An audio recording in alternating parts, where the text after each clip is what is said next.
Bismillahirrahmanirrahim. Assalamualaikum warahmatullahi wabarakatuh. Di video ini sedang dijelaskan bagaimana sebuah kesyirikan pada penggunaan emoticon menjadi sebuah syirik modern di zaman sekarang ini. Di sini akan dijelaskan semuanya kenapa sih kita harus menggunakan emoji dan kenapa emoji ini jadi bagian sebuah syirik modern. Mari kita simak video berikut ini.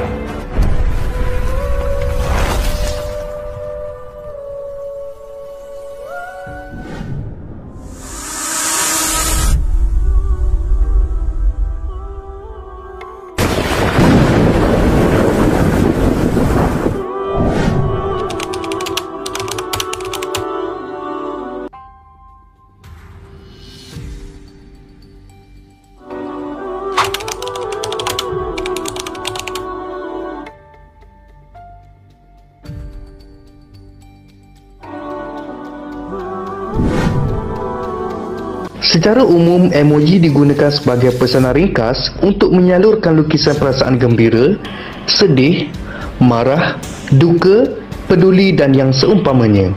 Kenapa gambar kepala dikatakan termasuk gambar makhluk bernyawa? Contoh emoji. Untuk apa kita menggunakan emoji seperti ini? Agar orang dapat menggambarkan kita dalam keadaan ekspresi marah, sedih, malu, ketawa. Itukah niat kita menggunakan emoji?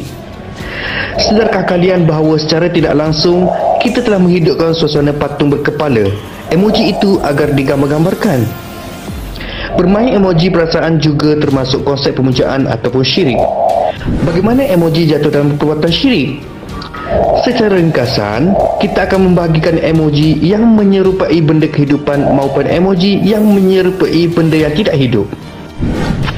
Emoji yang mati seperti emoji kenderaan, kertas, cuaca, makanan dan yang seumpamanya.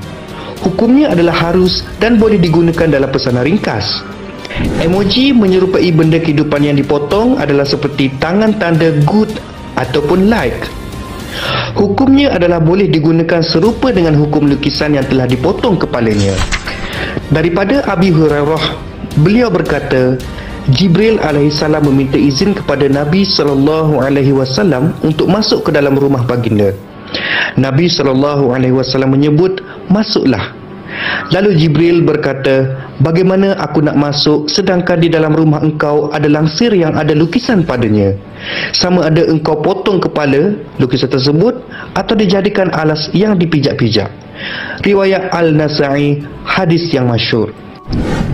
Emoji yang menyerupai benda hidupan seperti emoji binatang, emoji yang memaparkan wajah senyum, sedih, gembira, marah dan yang seumpama dengannya. Dari sinilah hukum syirik itu jatuh melalui hukum asal melukis dan hukum menggunakan lukisan menyerupai hidupan.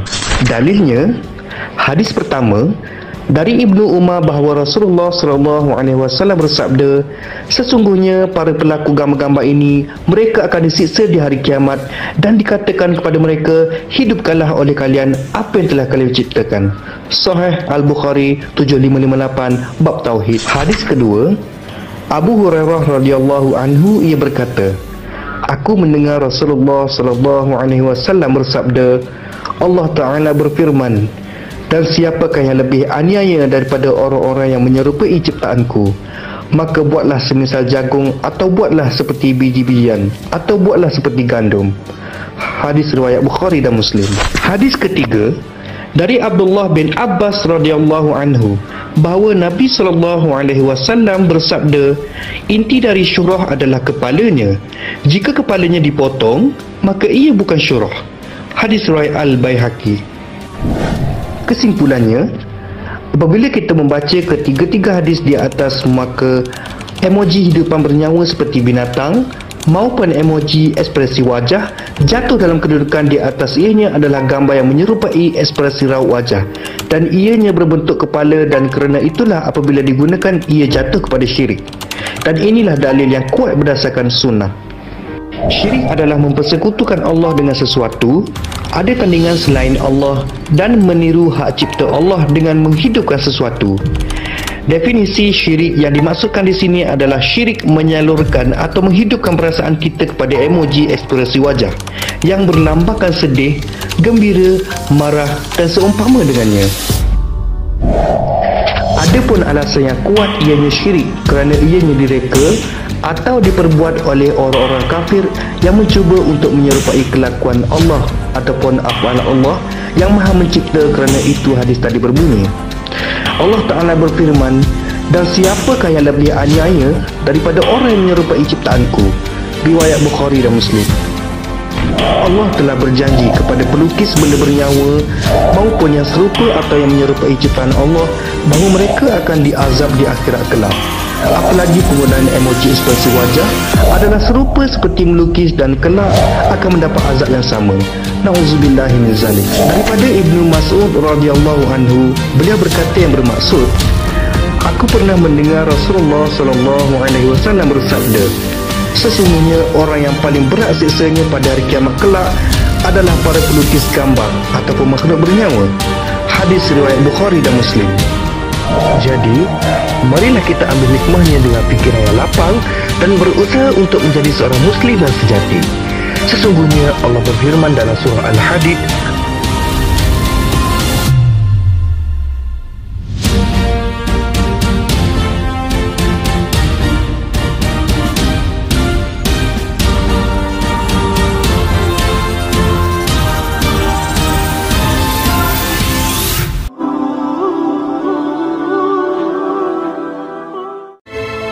Saya minta tolong kebaikan Anda menyumbangkan dengan seikhlasnya dengan klik tanda terima kasih ini. Lalu Anda bisa memilih yang mana saja yang Anda berikan. Terima kasih. Wassalamualaikum warahmatullahi wabarakatuh.